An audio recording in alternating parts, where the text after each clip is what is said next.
Price discrimination means selling the same product to different groups of customers at different prices. Now, even though this one-line description seems very unfair, price discrimination is such a common occurrence in the real world, such as in the airline industry, transportation industry, retail shopping, or even to enjoy a movie with your family in theaters. To justify this action, price discrimination can be categorized into 3 degrees.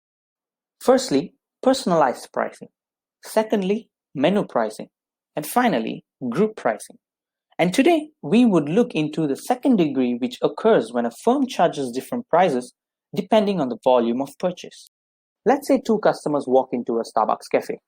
The barista would not have any clue on the willingness to pay of each customer for a cup of coffee.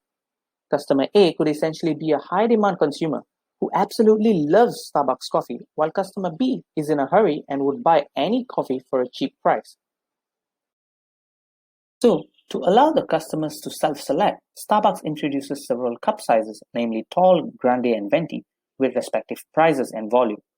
Suddenly, through this magical process, customer A buys venti and customer B buys tall, and Starbucks ultimately reaps higher profit than it would if it charged a uniform price. As mentioned earlier, coffee lovers are high-demand consumers. Hence, their demand function is more elastic to the price per ounce of coffee. On the other hand, customer type B are low-demand consumers with a less elastic demand function.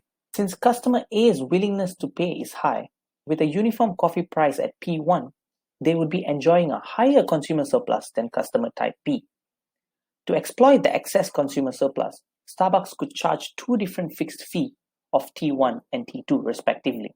However, customer type A would end up purchasing package B designed for customer B, since their consumer surplus would overspill the T2 area and still have some sort of utility. To make sure customer A buys a venti cup, Starbucks could lower the price per ounce of coffee to 70 cents and charge a higher price of $14.80. In this way, they would pick a venti cup since it gives them a higher consumer surplus than a tall cup. Likewise, type B consumers prefer a tall cup as they just want the cheapest available coffee, disregard the volume. Ultimately, Starbucks enjoys a higher profit through the higher fixed fee charged to consumer A and a higher unit price charged to consumer B, and solves the function above. This diagram shows the initial welfare to the producers and consumers prior to the price discrimination. By charging 2 different prices for 2 different packages, the profit increases together with the consumer surplus as shown in the shaded area. They manage to capture more of the initial deadweight loss, but not entirely.